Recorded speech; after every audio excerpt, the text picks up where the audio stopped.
Bonjour Guillaume Pelletier. Bonjour. Un mot d'abord pour commencer sur Roxana Maracineanu, la ministre des Sports, qui a demandé la démission de Didier Gaillaguet, président de la Fédération des sports de glace, après les révélations de Sarah Abitbol, qui affirme avoir été violée par son entraîneur. Est-ce que vous soutenez la démarche de la ministre ? Moi, j'aime pas trop pour moi le premier, les hommes politiques qui commentent ce qu'ils ne connaissent pas. Je connais pas les tenants et les aboutissants. C'est très simple. C'est une affaire de viol, de harcèlement dans un domaine qui est Non. celui du sport français. On en a suffisamment parlé pour des domaines comme le cinéma, par exemple, récemment. Caroline Roux. Pas besoin de connaître le dossier dans le détail. Caroline Roux. Il y a ceux qui disent, ceux qui dénoncent, et c'est leur droit fondamental. Il y a votre métier de journaliste, il y a ma vocation d'homme politique, et il y a dans notre pays ce qu'on appelle la justice. Et c'est à la justice de faire son travail.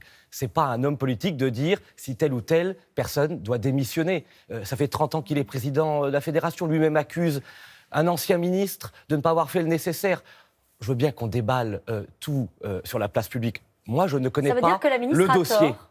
Mais est-ce que j'ai dit ça ? Vous dites que ce n'est pas un homme politique de demander la démission de... Ça n'est pas à moi de commenter ce que je ne connais pas. C'est ça aussi une nouvelle façon de faire la politique. Moi, ces hommes politiques qui passent leur temps sur les plateaux de télévision pour commenter, pour bavarder, ça ne m'intéresse pas. Il y a un système en France qui s'appelle la justice.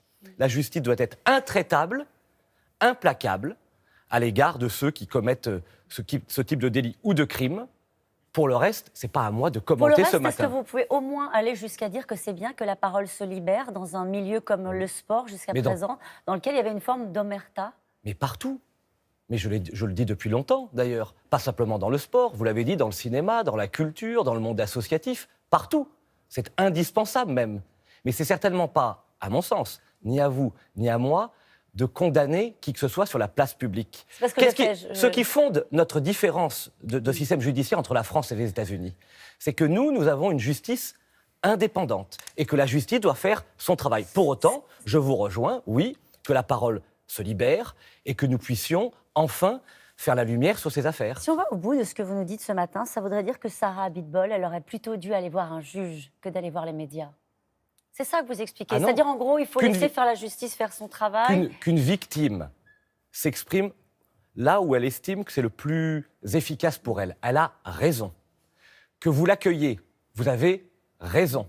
Mais qu'un homme public commente en disant « lui doit démissionner », vous le comprenez. Enfin, je pense que c'est du bon sens et je pense que chacun le comprend.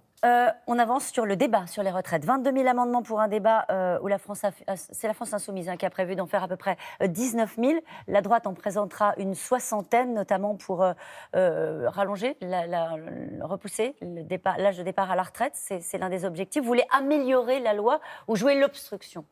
Non, pas l'obstruction. Nous sommes, nous, comme les Français, d'accord sur une idée. Il faut réformer le système des retraites. En 1980, j'avais 3 ou 4 ans, la retraite, c'était à 65 ans. 40 ans après, elle est à 62 ans. Chacun comprend bien que puisque nous vivons plus longtemps, nous devons travailler plus longtemps. À une condition, c'est puisque nous ferons cet effort collectif, la réforme doit être juste, lisible, claire, pour les mères de famille, pour les avocats et les professions libérales, pour tous les métiers pénibles. Exactement l'inverse de ce que nous propose Emmanuel Macron. Au fond, nous sommes la seule formation politique républicaine à proposer un contre-projet avec Christian Jacob. Et ce contre-projet, nous essayons de le défendre à l'Assemblée nationale. Donc vous souhaitez améliorer le texte lors de ce débat. Pas l'améliorer, le changer radicalement. Oui, vous trouvez qu'il y a suffisamment de temps de débat. C'est l'une des critiques qui a été formulée par une partie de l'opposition en considérant qu'on a pris 2 ans de concertation et très peu pour le débat parlementaire. Ah mais vous savez, on va, dans quelques heures ou quelques jours, célébrer, entre guillemets, les 1000 jours d'Emmanuel Macron comme président de la République. Le macronisme est un naufrage. Et En Marche est un bateau ivre. On le voit avec l'addition des couacs ces derniers jours, et on le voit sur la question des retraites. 2 années de concertation sur le papier avec M. Delevoye pour aboutir à un mépris profond du Parlement, puisqu'on nous demande de décider en quelques jours, sans avoir connaissance d'un élément fondamental qu'on appelle le financement des retraites, c'est-à-dire pas loin de 300 milliards d'euros, pas loin de 14% du PIB. Et donc, il faut tout remettre sur la table. Nous nous demandons au président de la République de revoir sa copie sur la question des retraites et de s'appuyer sur le contre-projet des Républicains. Un naufrage. Oui.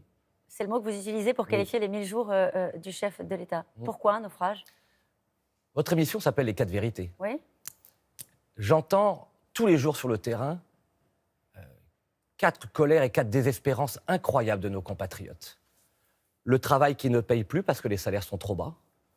Les provinces qui sont méprisées, c'est-à-dire quand on habite dans le monde rural ou dans une ville moyenne, il n'y a plus de médecins, il n'y a plus de services publics.